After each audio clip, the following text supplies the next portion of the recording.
Bill Walsh completely changed the NFL with his West Coast offense, but in order to understand how he had so much impact in the NFL, we have to go back to his very beginning and tell the tale of history about how he came up with the West Coast offense.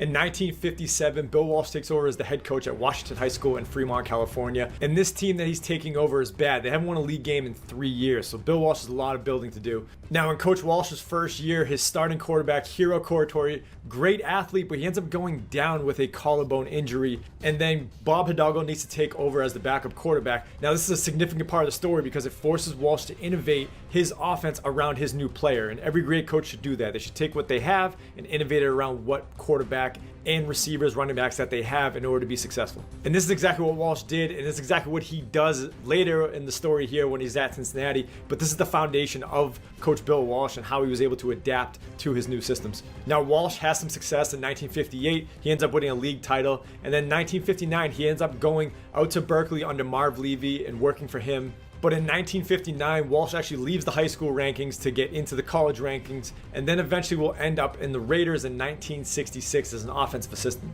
2 years later, after joining the Raiders in 1966, he ends up joining the Cincinnati Bengals and Paul Brown in 1968, and this is where we can see the West Coast offense start to formulate and come together. Now, when Walsh joins Cincinnati, the quarterback that he has is this guy named Greg Cook. Now, Greg Cook is 6'4", 220 pounds, and coach actually called him Steve Young, but just a bigger body. So he could move, he could throw, he could do everything you need from an NFL quarterback to do. But unfortunately, like he saw in high school, Greg ended up getting hurt, ended up tearing up his rotator cuff. So coach had to adapt, again, like he did in high school, and he brought in his backup, Virgil Carter. Now, for those who know and have seen Virgil Carter play, he didn't have the biggest arm, but he was super athletic, and he was very accurate with his passes. And this is where the term nickel and diamond came from, that's often associated with West Coast offense and Bill Walsh's offense in particular, is because of the short throws to the running back and short throws to the tight end that came out rather quickly. And because of the lack of arm strength from Virgil Carter, this is where we start to see the horizontal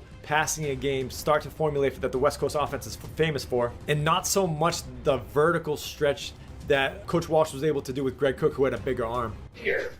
So we don't want the ball in the air very long. People don't practice against it very well. And we can get different kind of patterns we can develop in close to other people that just aren't there for you when that guy split way up. But the whole basis of the West Coast offense is high percentage throws and get your athletes in space and get them running after the catch. And this is why receivers like Jerry Rice, Roger Craig, all those guys were so successful, because they were able to get the football and they were able to run after the catch. I really think the West Coast offense is a very specific, sequential approach to football. The essence of it is a ball control passing game combined with a complete, fully dimensional running game. Another staple in the West Coast offense is just the rhythmic timing of the quarterback's footwork, as well as where the receiver is going to be in relation to what coverage the defense is playing. So Bill Walsh could famously tell you what route was going to be open, when it was going to be open, if the quarterback just had the proper footwork. So that's why when you dig through the offensive playbook from the 49ers, you'll see, 5 steps and throw, 5 steps in the hitch, 7-step drop, 7-step in a hitch. Everything was timed out perfectly. So by the time the receiver hit a certain area of the field against a certain coverage, the quarterback could then put his foot in the ground and deliver the football. So if you ever watch Joe Montana, he knows exactly when the ball is going to be thrown based on the coverage the defense has given them, and of course the rhythmic timing of the footwork. Now, during this time with the Cincinnati Bengals, it was a huge growth opportunity for Bill Walsh because he coached under one of the most innovative coaches that we've seen in football under Paul Brown. This is where he learned to watch film, practice situational football, and of course what he's most famous for is scripting plays. Now, Joe Montana famously said that it started with right around 10 plays when he got to the 49ers, and then ended up being around 20 to 25 plays that Bill Walsh would script before the game, meaning he could tell you what play he was going to call, what defense they were probably going to line up in, and how that play call would work.